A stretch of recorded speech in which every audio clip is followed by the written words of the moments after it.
এবার এসআইবিএল সহ ৫ ব্যাংকের গ্রাহকদের জন্য দারুণ সুখবর। ৫ ব্যাংক থেকে কি এবার আলাদা হচ্ছে এসআইবিএল? এতে কি সুবিধা পেতে যাচ্ছেন গ্রাহকরা? এ সংক্রান্ত দুটি প্রতিবেদন প্রকাশ করেছে দ্য বিজনেস স্ট্যান্ডার্ড বাংলা এবং bdnews24.com। দ্য বিজনেস স্ট্যান্ডার্ড বাংলার শিরোনামে বলা হয়েছে, সম্মিলিত ইসলামী ব্যাংক থেকে আলাদা হতে চায় এসআইবিএল, বেরিয়ে যেতে আবেদন। অন্যদিকে bdnews24.com-এর শিরোনামে বলা হয়েছে, এসআইবিএল-এর মালিকানা ফেরত পেতে ৫ সাবেক পরিচালকের আবেদন। মূলত এসব প্রতিবেদনে কি বলা হয়েছে, সরকার কি বলছে, আর ৫ ব্যাংকের গ্রাহকদের পক্ষ থেকে কি প্রতিক্রিয়া এসেছে, এসব বিস্তারিত তথ্য জানাবো আজকের ভিডিওতে। আর ভিডিওর শেষে থাকবে হেয়ার কাট বাতিল সহ দ্বিতীয় কিস্তিতে পুরো টাকা ফেরত নিয়ে বড় আপডেট, তাই ভিডিওটি শেষ পর্যন্ত দেখুন। চলুন শুরু করা যাক। প্রথমে দ্য বিজনেস স্ট্যান্ডার্ড বাংলা পত্রিকায় বলা হচ্ছে, ৫টি শরিয়া ভিত্তিক ব্যাংক একত্রিত করে গঠিত সম্মিলিত ইসলামী ব্যাংক থেকে বেরিয়ে এসে আলাদা সত্তা হিসেবে পুনর্গঠনের আবেদন করেছে সোশ্যাল ইসলামিক ব্যাংক এসআইবিএল। সোমবার ২৭ এপ্রিল ব্যাংকটির উদ্যোক্তা পরিচালক ও সাবেক চেয়ারম্যান রেজাউল হক বাংলাদেশ ব্যাংকে এ সংক্রান্ত একটি আবেদন জমা দিয়েছেন। ভেঙে দেওয়া সর্বশেষ পর্ষদের পরিচালক জাবেদুল আলম চৌধুরী এ বিষয়ে বলেন, ব্যাংক রেজলিউশন অধ্যাদেশ আইনে পরিণত হওয়ার পর ১৮ ক ধারার সুযোগে আমরা আবেদন করেছি। তিনি আরও জানান, সাবেক পর্ষদের পক্ষ থেকে আবেদনটি করা হয়েছে এবং এতে সদস্যদের পূর্ণ সম্মতি রয়েছে। আবেদনের বিষয়ে বাংলাদেশ ব্যাংকের মুখপাত্র ও নির্বাহী পরিচালক আরিফ হোসেন খান বলেন, আবেদনটি সংশ্লিষ্ট বিভাগে গেলে আইন অনুযায়ী তা বিবেচনা করা হবে। তবে তিনি যোগ করেন, এখনই এ বিষয়ে কিছু বলার মতো সময় হয়নি। উল্লেখ্য, গত বছরের ২১ ডিসেম্বর একীভূত হয়ে গঠিত সম্মিলিত ইসলামী ব্যাংক থেকে ৪ মাসের মাথায় আলাদা হওয়ার জন্য এটাই প্রথম কোনো ব্যাংকের আনুষ্ঠানিক আবেদন। অর্থ পাচার, উচ্চ খেলাপি ঋণ ও তারল্য সংকটে জর্জরিত ৫টি শরিয়াভিত্তিক bank Exim bank, first security Islami bank, global Islami bank, union bank ও এসআইবিএলকে একীভূত করে এই রাষ্ট্রায়ত্ত ব্যাংক গঠন করা হয়েছিল। একীভূত প্রক্রিয়ার শুরুতে গত ৫ নভেম্বর বাংলাদেশ ব্যাংক ওই ৫ ব্যাংকের শেয়ার শূন্য ঘোষণা করে সেগুলোকে অকার্যকর হিসেবে চিহ্নিত করেছিল। তৎকালীন গভর্নর আহসান এইচ মনসুর তখন জানিয়েছিলেন, সম্পদের বিপরীতে দায় হিসাব করলে শেয়ারগুলো নেগেটিভ বা ঋণাত্মক হয়ে গেছে, তাই আন্তর্জাতিক নিয়ম অনুযায়ী শেয়ার শূন্য করা হয়েছে। পরবর্তীতে ব্যাংক রেজলিউশন অধ্যাদেশ আইনে রূপান্তরের সময় ১৮ ক ধারা যুক্ত করা হয়, যেখানে সাবেক শেয়ারধারীদের পুনরায় ফেরার সুযোগ রাখা হয়েছে। এই ধারার উপর ভিত্তি করেই এসআইবিএল বর্তমান আবেদনটি করেছে। আবেদনে এসআইবিএলকে পৃথক করে নতুন মূলধন যোগান, তারল্য উন্নয়ন ও পরিচালনায় শৃঙ্খলা ফেরানোর প্রস্তাব দেওয়া হয়েছে। এতে বলা হয়েছে, ব্যাংকটি আলাদা হলে ঝুঁকিপূর্ণ সম্পদ কমিয়ে খেলাপি ঋণ আদায় জোরদার করা হবে এবং মূলধন কাঠামো শক্তিশালী করা হবে। প্রস্তাবে আরও উল্লেখ করা হয়েছে, দায়িত্ব পেলে চলতি বছরের ডিসেম্বরের মধ্যে খেলাপি ঋণের হার ২৫% নামিয়ে আনা হবে। পাশাপাশি স্থগিত থাকা সরকারি ২২টি হিসাব পুনরায় সচল করে প্রায় ৫০০ কোটি টাকা ফেরত আনার পরিকল্পনাও রয়েছে তাদের। এছাড়া ব্যাংকটি পরিচালনার জন্য আগামী ১০ বছরের জন্য বাংলাদেশ ব্যাংকের কাছ থেকে ১১,০০০ কোটি টাকার তারল্য সহায়তা চেয়েছে। আবেদনটিতে সাবেক পরিচালক হাকিম মোহাম্মদ ইউসুফ হারুন ভূঁইয়া, সুলতান মাহমুদ চৌধুরী, আফিয়া বেগম ও জাবেদুল আলম চৌধুরী স্বাক্ষর করেছেন।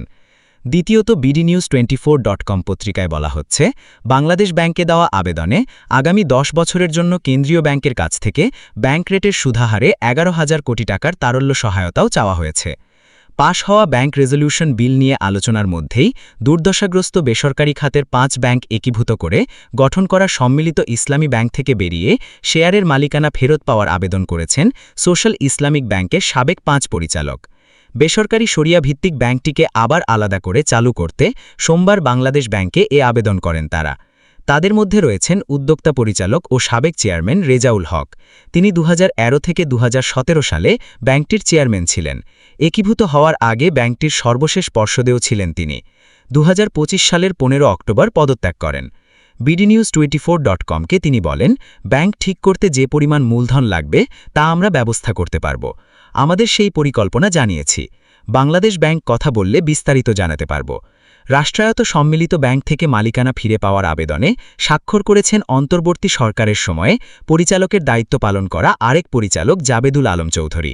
bdnews24.com-কে তিনি বলেন, ব্যাংক রেজলিউশন বিল পাশ হওয়ার পর এটির ১৮ ক ধারা অনুযায়ী তারা আবেদন করেছেন। সাবেক পর্ষদের পক্ষ থেকে রেজাউল হক আবেদন করেছেন। আমরা সবাই তাতে সম্মতি দিয়েছি। আবেদনে আরও স্বাক্ষর করেছেন সাবেক পরিচালক হাকিম মোহাম্মদ ইউসুফ হারুন ভূঁইয়া, সুলতান মাহমুদ চৌধুরী, আফিয়া বেগম ও জাবেদুল আলম। বাংলাদেশ ব্যাংকের মুখপাত্র নির্বাহী পরিচালক আরিফ হোসেন খান এমন আবেদন জমা পড়ার বিষয়ে সরাসরি কিছু বলেননি। BDNews24.com-কে তিনি বলেন, আবেদন সংশ্লিষ্ট বিভাগে গেলে আইন অনুযায়ী পরবর্তী পদক্ষেপের বিষয়ে বিবেচনা করা হবে। সেখানে কি করণীয় হবে তা পর্যালোচনা শেষে জানানো হবে। এখনই বলার মতো কিছু হয়নি। অন্তর্বর্তী সরকারের সময়ে দুর্বল 5 ব্যাংককে বাঁচাতে গত 21 ডিসেম্বর গঠন করা হয় সম্মিলিত ইসলামী ব্যাংক পিএলসি। ব্যাংক রেজলিউশন অধ্যাদেশ অনুযায়ী ব্যাংকগুলোর আগের শেয়ারধারীদের শেয়ার শূন্য ঘোষণা করে সরকার নতুন করে 20,000 কোটি টাকার মূলধন যোগান দিয়ে এই রাষ্ট্রায়ত্ত ব্যাংক গঠন করে। নির্বাচনে বিএনপি জয় হয়ে সরকারে আসার পর অন্তর্বর্তী সরকারের সময়ে জারি করা অধ্যাদেশ আইনে পরিণত করার প্রক্রিয়ার অংশ হিসেবে এ অধ্যাদেশকেও বিল হিসেবে সংসদে উপস্থাপন করে। তবে অধ্যাদেশে কিছু পরিবর্তন এনে 18 ক ধারা যুক্ত করে 11 এপ্রিল এই বিল পাশ হয়।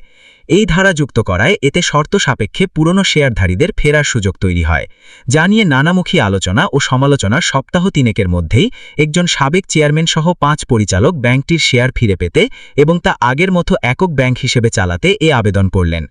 অর্থ পাচার খেলাপি ঋণে জারবার হওয়া শরিয়া ভিত্তিক Exim bank, first security Islami bank, global Islami bank, union bank ও এসআইবিএলকে একীভূত করে সম্মিলিত ইসলামী ব্যাংক নামে এই নতুন রাষ্ট্রায়ত্ত ব্যাংক গঠন করা হয়। একীভূত করার আগে 2025 সালের 5 নভেম্বর এই 5 ব্যাংকের শেয়ার শূন্য ঘোষণা করে বাংলাদেশ ব্যাংক। সেদিনই কেন্দ্রীয় ব্যাংকগুলোকে অকার্যকর ঘোষণা দিয়ে চিঠি দেয়। এরপর পুঁজিবাজারে তালিকাভুক্ত ব্যাংকগুলোর শেয়ার লেনদেন বন্ধ করে দেয় বিএসইসি। আনুষ্ঠানিকভাবে গত 21 ডিসেম্বর একীভূত কার্যক্রম শুরু হওয়ার পরও এখনও প্রশাসক দিয়ে ব্যাংকটি চালাচ্ছে কেন্দ্রীয় ব্যাংক। শেয়ার ফিরে পেতে যা বলেছেন পরিচালকরা, বাংলাদেশ ব্যাংকে দেওয়া আবেদনে এসআইবিএলকে আবার আলাদাভাবে পরিচালনা করতে আইন মেনে নতুন তহবিল যোগান দেওয়ার সামরিক একটি পরিকল্পনা দিয়েছেন রেজাউল হক। এতে বলা হয়, তারল্য পরিস্থিতি উন্নত করতে নতুন মূলধন দেওয়া হবে, পরিচালন দিক আরও শক্তিশালী করে শৃঙ্খলা ফেরানো হবে, ঝুঁকিপূর্ণ সম্পদের পরিমাণ কমিয়ে এনে খেলাপি ঋণ আদায় করা হবে। মূলধন কাঠামো বাড়ানোর পরিকল্পনা তুলে ধরে এই প্রস্তাবে বলা হয়, সম্মিলিত ইসলামী ব্যাংক থেকে পৃথক করে এসআইবিএলকে একটি স্বাধীন করে পর্ষদে যুক্ত করলে ব্যাংকটিকে এগিয়ে নিয়ে যাওয়া হবে। তবে আগামী 10 বছরের জন্য কেন্দ্রীয় ব্যাংকের কাছ থেকে ব্যাংক রেটের সুদহারে 11,000 কোটি টাকার তারল্য সহায়তাও চেয়েছেন তারা।